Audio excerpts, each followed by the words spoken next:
Assalamualaikum warahmatullahi wabarakatuh.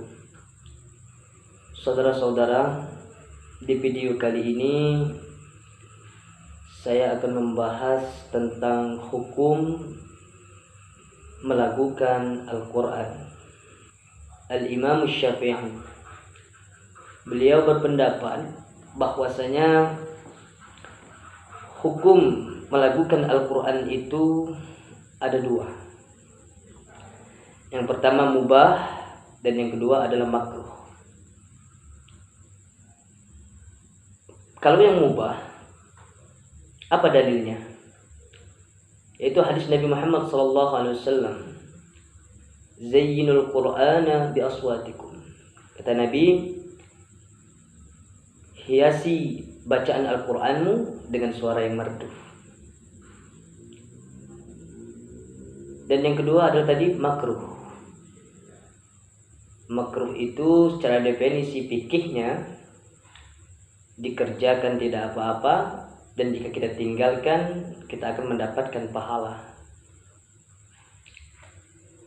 Kita kembali yang pertama dulu, yaitu mubah. Zayyinul Qur'ana bi aswatikum. Ini salah satu hadis yang membolehkan melakukan Al-Qur'an. Hiasi Al-Quran dengan suaramu yang merdu. Sekarang pertanyaannya, apa sih merdu itu? Ya kan? Suara kamu merdu banget, ya gitu ya. Kan sering orang muji itu kadang berlebihan. Merdu itu sesuatu yang mendatangkan rasa. Tanda kutip seni rasa yang ada pada setiap jiwa manusia.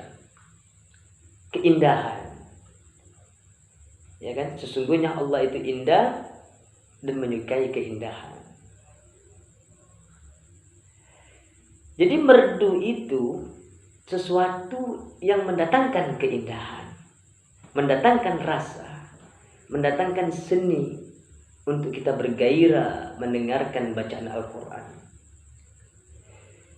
Saya contohkan, misalkan kita berbicara biasa-biasa saja gitu.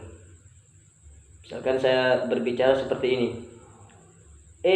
Apa kabar kamu? Nah itu kan. Saya ulangi ya. Apa kabar kamu?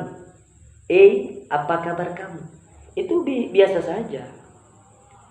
Coba sekarang kita merdukan. Apa kabar kamu? Belum merdu, kita merdukan lagi. Apa kabar kamu? Nah, coba perhatikan dari setiap tingkatan apa kabar kamu tadi. Yang terakhir itu yang merdu, ya kan? Yang merdu. Nah sekarang kemerduan itu biasanya mendatangkan cengkok, nada, gelombang, ya kan? Maka kesimpulannya, merdu itu sesuatu yang bersamaan dengan nada atau cengkok, gelombang-gelombang suara, sehingga dia menghasilkan suatu keindahan.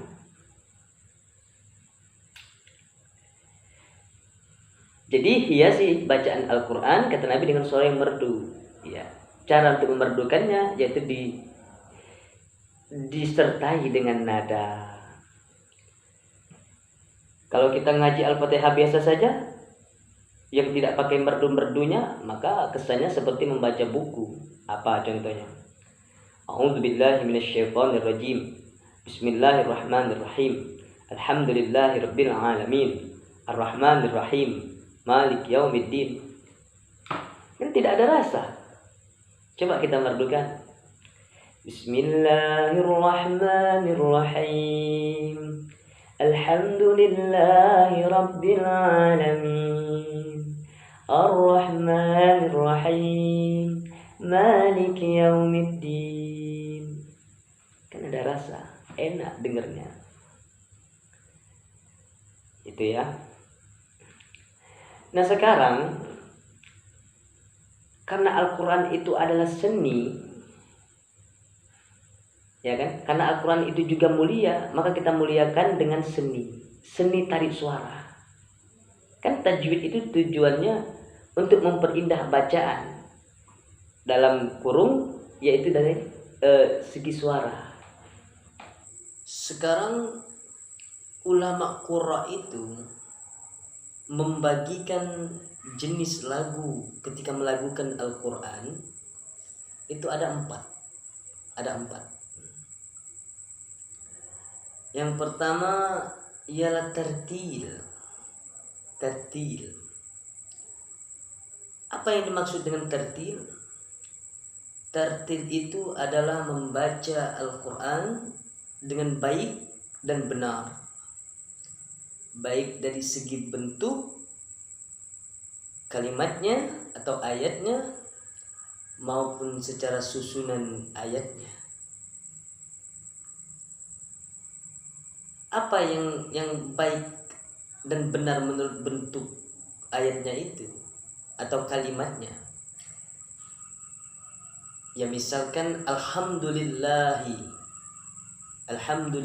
rabbil alamin. Kita harus bacanya sesuai dengan kebiasaan.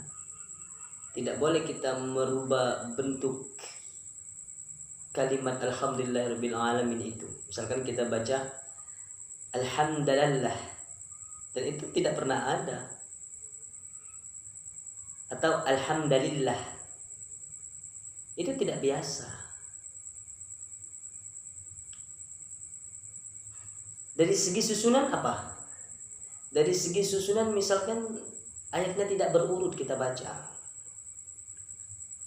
Misalkan Ar-Rahmanir Rahim terlebih dahulu, baru setelah itu kita baca Alhamdulillahirabbil alamin. Kemudian seharusnya sesudah Ar-Rahmanir Rahim bacaannya Maliki Yaumiddin, kita baca Ar-Rahmanir Rahim, iyyaka na'budu wa iyyaka nasta'in. Susunannya tidak rapi, tidak sesuai dengan aturan. Nah, saya sedikit mengklarifikasi, meluruskan ya yang sering terjadi bahasa di masyarakat. Terutama saya meluruskan kepada sahabat-sahabat yang mungkin belum paham, yang kori-kori. Tertil itu bukan bacaan cepat. Misalkan ada lomba tertil yang dibacanya cepat bernada, bukan.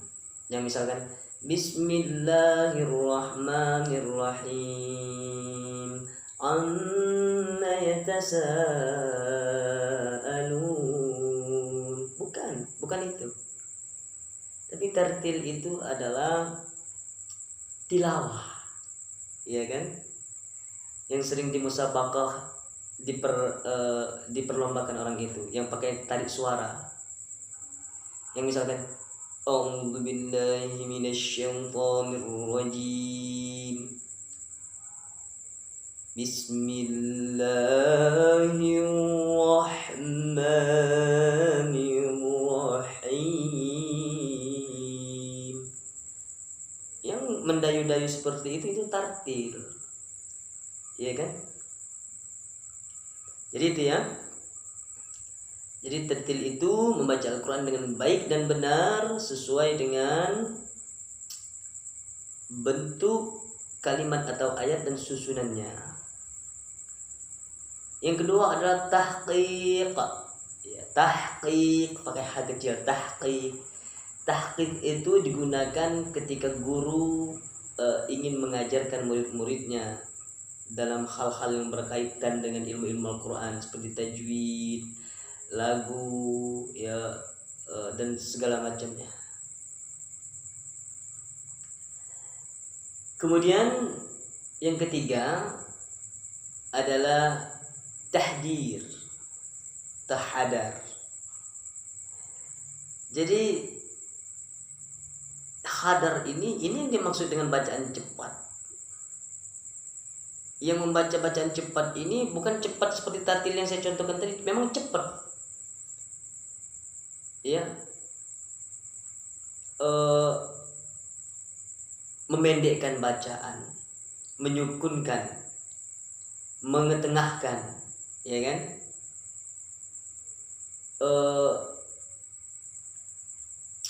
Resikonya ketika kita membaca hadar itu biasanya meninggalkan mad. yang panjang dipendekkan. Contohnya apa? Ya seperti orang memimpin Al-Fatihah ketika tahlilan. Ila hadratin Nabi Mustafa Muhammadin sallallahu alaihi wasallam wa auladihi wa azwajihi wa dzurriyyatihi, misalkan, wa nahsu khususan ila ruh si fulan bin fulan Al-Fatihah. Dia bacanya cepat. A'udzubillahi minasyaitonir rajim. Bismillahirrahmanirrahim. Alhamdulillahirabbil alamin arrahmanir rahim maliki yaumiddin. Iyyaka na'budu wa iyyaka nasta'in. Ihdinas siratal mustaqim siratal ladzina an'amta 'alaihim ghairil maghdubi 'alaihim waladdallin. Nah, itu kan cepat. Matnya ditinggalkan. Kaidah tajwidnya enggak jelas. Dan hadar ini boleh dipakai kalau fasih dan sudah terbiasa. Ya kan? Walaupun matnya tidak jelas banget matnya, tapi orang yang bacanya ngerti. Ya kan? Ya, jadi itu yang maksud dengan tahdir atau hadar, membaca cepat, memang cepat. Itu biasanya dibacakan ketika sholat fardu, misalkan zuhur, asar, ya itu ya. Kalau maghrib atau isya atau subuh itu lain cerita, nanti bacaan pakai lagu apa gitu ya. Jadi yang ketiga adalah tahdir.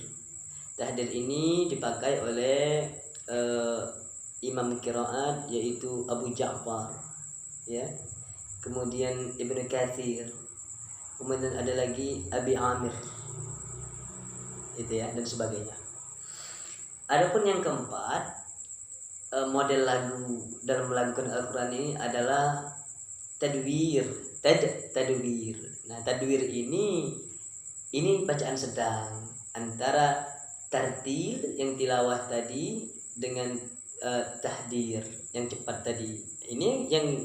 Inilah yang tadwir ini sebenarnya yang tartil kata orang-orang itu, yang bacanya A'udzu billahi minasy syaithanir rajim. Bismillahirrahmanirrahim.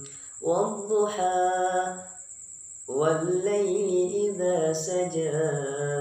Ma wadda'aka rabbuka wa ma qala. Ini yang dipakai oleh para imam-imam itu. Jadi ada 4 jenis, ya, jenis lagu-lagu Al-Quran. Tapi ketika ditartil yang tilawah tadi, nanti ada cabang-cabang lagu lagi. Misalkan ada Syika, ada Bayati, ada Hijaz, ada Jiharka, dan sebagainya. Jadi saudara-saudara yang dirahmati Allah Subhanahu wa taala, datangkan rasa itu. Jadi Al-Quran itu rasanya bisa didatangkan dengan membaguskan suara, ya kan? Sahabat Nabi yang bernama Abu Musa al-Asy'ari itu pernah dipuji Rasul karena suaranya merdu. Dan saya pernah bertanya kepada guru saya, apakah beliau melakukan?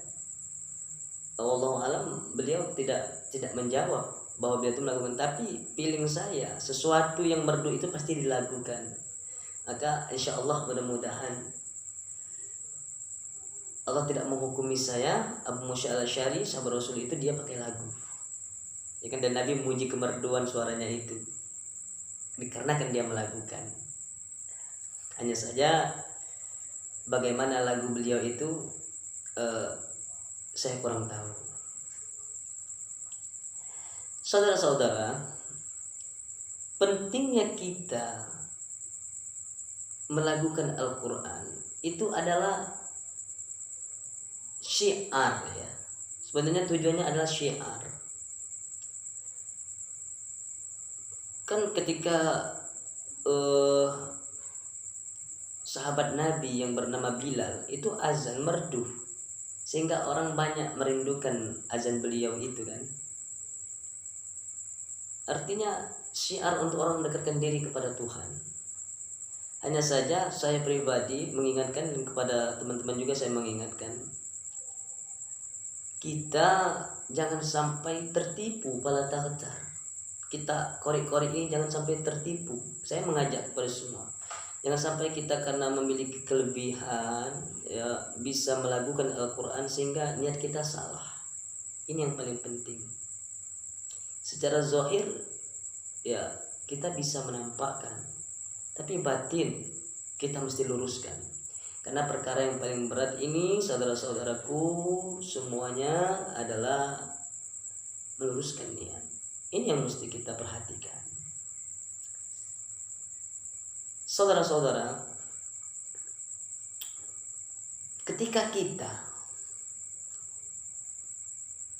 membaca Al-Quran dengan melakukannya, kalau saya pribadi begitu banyak mendatangkan hal-hal yang positif. Contoh, saya sering menceritakan kepada guru saya, ada kisah Nabi Musa gitu ya. Ayatnya bunyinya seperti ini. Andaikan mungkin ya, saya membacanya tidak melakukan, mungkin saya tidak menangis. Andaikan saya tidak memerdukan suara saya, mungkin saya tidak menangis dengan ayat ini. Apa bunyi ayatnya? Misalkan saya bacakan dengan tidak melakukan. Walamma jaa Musa limiqatina wa kallamahu rabbuh. Qala rabbi arini anzur ilaik.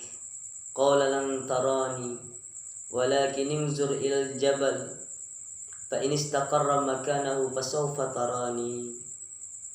Falamma tajalla rabbuhu lil jabali ja'alahu dakka wa kharra Musa sa'iqa. Falamma afaqa qala subhanaka tubtu ilaika wa ana awwalul mu'minin. Itu kan biasa. Tapi kalau saya mendapatkan rasa itu dengan melakukannya, orang-orang beda kan, beda masing-masing cara mereka merasakan. Ada yang bacanya seperti baca Quran seperti membaca, tapi karena dia memikirkan sesuatu maka mendatangkan rasa. Tapi kalau saya dengan lagu. Walamma jaa Musa limiqatina wa kallamahu rabbuh. Nanti kalau salah tolong jelaskan. Wa kallamahu rabbuh. Qala rabbi arini anzur ilaik. Qala lan tarani walakin انظر إلى الجبل فإن استقر مكانه فسوف تراني. فلما تجلى ربه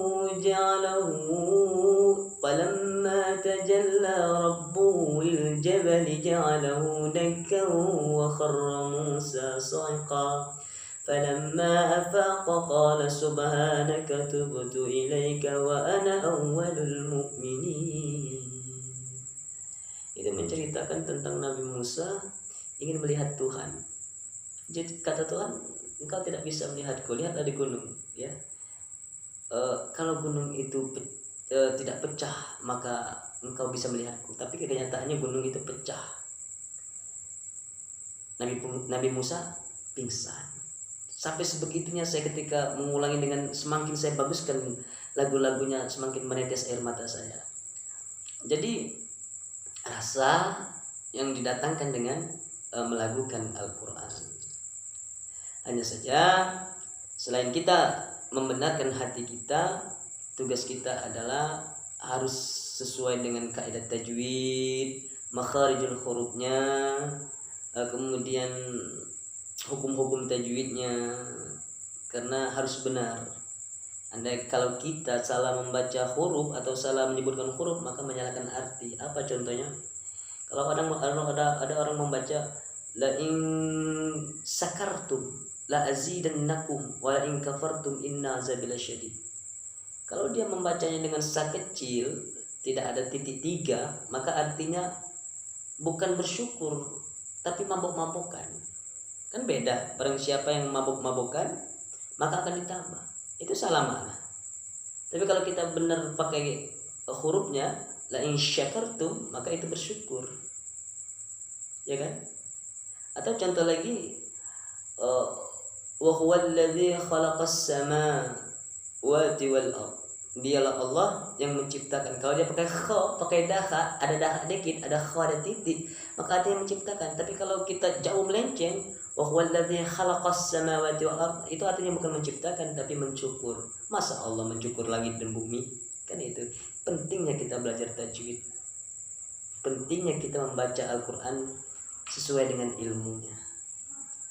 Jadi saudara-saudara, mari kita belajar Al-Qur'an dengan mengharap ridha Allah Subhanahu wa taala agar diberi petunjuk, dan semoga kita menjadi ahlul Quran. Terima kasih atas segala perhatiannya. Assalamualaikum warahmatullahi wabarakatuh.